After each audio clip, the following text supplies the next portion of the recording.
Hi friends, ನಮಸ್ಕಾರ. Welcome back to Bhoomika Bharat Kannada vlogs. ಎಲ್ಲರೂ ಹೇಗಿದ್ದೀರಾ? ಚೆನ್ನಾಗಿದ್ದೀರಾ ಅಂದ್ಕೊಳ್ತೀನಿ. ನಾನು ಕೂಡ ತುಂಬ ಚೆನ್ನಾಗಿದ್ದೀನಿ. ಬನ್ನಿ ವಿಡಿಯೋ ಸ್ಟಾರ್ಟ್ ಮಾಡೋಣ. ಥೈರಾಯ್ಡ್ ಸಮಸ್ಯೆ ಪ್ರಪಂಚದಲ್ಲಿ 15% ಜನರು ಥೈರಾಯ್ಡ್ ಸಮಸ್ಯೆಯಿಂದ ಬಳಲುತ್ತಿದ್ದಾರೆ. ಥೈರಾಯ್ಡ್ ಹಾರ್ಮೋನ್ಸ್ ಅಸಮತೋಲನವು ಪ್ರತಿರಕ್ಷಣಾ ವ್ಯವಸ್ಥೆಯನ್ನು ಕಡಿಮೆ ಮಾಡುತ್ತೆ. ಔಷಧಿಗಳ ಜೊತೆಗೆ ಥೈರಾಯ್ಡ್ ಸಮಸ್ಯೆಗಳಿಗೆ ನೀವು ತೆಗೆದುಕೊಳ್ಳಬಹುದಾದ ಕೆಲವೊಂದು ಅತ್ಯುತ್ತಮ ಜ್ಯೂಸ್ಗಳನ್ನು ಕುಡಿಯಬಹುದು. ಅವುಗಳ ಬಗ್ಗೆ ತಿಳಿಯೋಣ ಬನ್ನಿ. ಹಾಲು ಮತ್ತು ಅರಶಿನ. ಬಿಸಿ ಹಾಲಿಗೆ 1 ಚಿಟಿಕೆ ಅರಶಿನ ಬೆರೆಸಿ ಕುಡಿಯಿರಿ. ಅರಶಿನದಲ್ಲಿರುವ ಕರ್ಕ್ಯೂಮಿನ್ ಸಂಯುಕ್ತವು ಈ ಪಾನೀಯದ ಪೌಷ್ಟಿಕಾಂಶದ ಮೌಲ್ಯವನ್ನು ಹೆಚ್ಚು ಮಾಡುತ್ತೆ.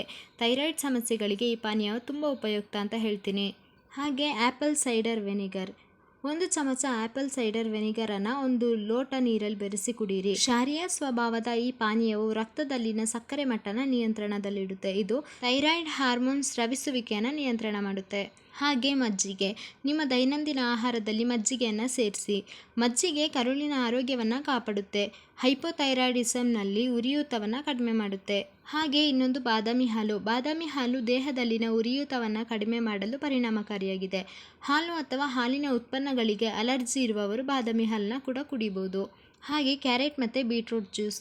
ಕ್ಯಾರೆಟ್ ಮತ್ತು ಬೀಟ್ರೂಟ್ ಜ್ಯೂಸ್ ಫೈಟೋನ್ಯೂಟ್ರಿಯೆಂಟ್ಸ್ ಲೈಕೋಪಿನ ಉತ್ತಮ ಮೂಲವಾಗಿದೆ. ಇದು ದೇಹದಲ್ಲಿ ಉತ್ಕರ್ಷಣ ನಿರೋಧಕವಾಗಿ ಕಾರ್ಯನಿರ್ವಹಿಸುತ್ತೆ. ಮತ್ತೊಂದು ಹಸಿರು ತರಕಾರಿಗಳು. ಹಸಿರು ತರಕಾರಿಗಳು ಅಂದರೆ ಕೊತ್ತಂಬರಿ ಸೊಪ್ಪು ಮತ್ತು ಪುದೀನ ಸೊಪ್ಪಿನಿಂದ ತಯಾರಿಸಿದ ಜ್ಯೂಸನ್ನು ಕುಡಿಯಿರಿ.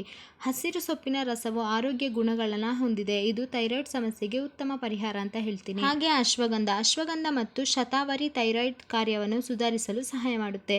ನಿಮ್ಮ ದೈನಂದಿನ ಆಹಾರದಲ್ಲಿ 2 ಗಿಡಮೂಲಿಕೆಗಳಿಂದ ಮಾಡಿದ ಚಹಾನ ಸೇರಿಸಿ.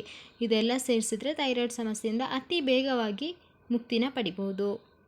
ಈ ವಿಡಿಯೋನ ನಾನು ಇಲ್ಲಿಗೆ ಎಂಡ್ ಮಾಡ್ತಿದ್ದೀನಿ. ಈ ವಿಡಿಯೋ ಇಷ್ಟ ಆದರೆ ಲೈಕ್ ಮಾಡಿ, ಶೇರ್ ಮಾಡಿ, ಕಮೆಂಟ್ ಮಾಡಿ, ಹಾಗೆ ಸಬ್ಸ್ಕ್ರೈಬ್ ಮಾಡೋದನ್ನ ಮರಿಬೇಡಿ. ನನಗೆ ಸಪೋರ್ಟ್ ಮಾಡಿ. Thank you.